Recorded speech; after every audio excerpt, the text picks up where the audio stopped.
তখনকার স্বরাষ্ট্র প্রতিমন্ত্রী লুৎফুজ্জামান বাবরও খানিকটা বিস্ময় প্রকাশ করেছিলেন। একই সাথে সাধুবাদ দিয়েছিলেন আইন শৃঙ্খলা রক্ষাকারী বাহিনীকে।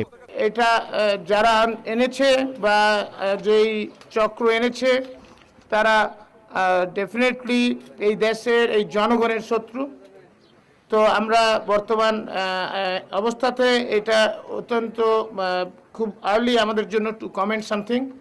আমরা এটাকে ইনভেস্টিগেট করছি। ইতিমধ্যে কিছু লোককে গ্রেপ্তার করা হয়েছে। আমরা দেখছি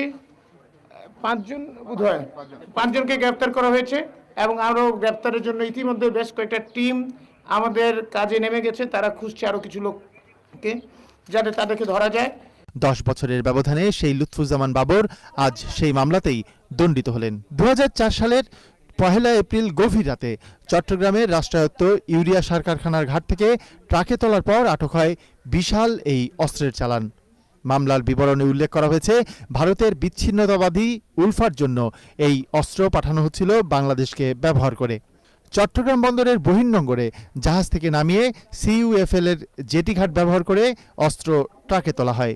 এরই এক পর্যায়ে উদ্ধার করা হয় অস্ত্রের চালান। ওই ঘটনায় অস্ত্র ও চোরাচালান আইনে 2টি মামলা হয় ঘটনার পরদিনই। একই বছর জুন মাসে মামলা দুটির চার্জশিট দেয়া হলেও 2007 সালে অধিকতর তদন্তের আদেশ হয়। পরে 2011 সালের সেই চার্জশিটে জোট সরকারের শিল্পমন্ত্রী মতিউর রহমান নিজামী, স্বরাষ্ট্র প্রতিমন্ত্রী লুৎফুজ্জামান বাবর ছাড়াও সে সময়ের ডিজিএফআই ও এনএসআই এর শীর্ষ পর্যায় থেকে শুরু করে মাঠ পর্যায়ের কয়েকজন কর্মকর্তাকে আসামি করা হয়। এর আগে ওই মামলায় আসামি ছিলেন মূলত অস্ত্র লোড আনলোডের সাথে জড়িত শ্রমিকরা। ওই ঘটনার সময় ছদ্মনামে সেখানে উপস্থিত থাকা উলফা নেতা পরেশ বড়ুয়াকে গ্রেফতার করা যায়নি।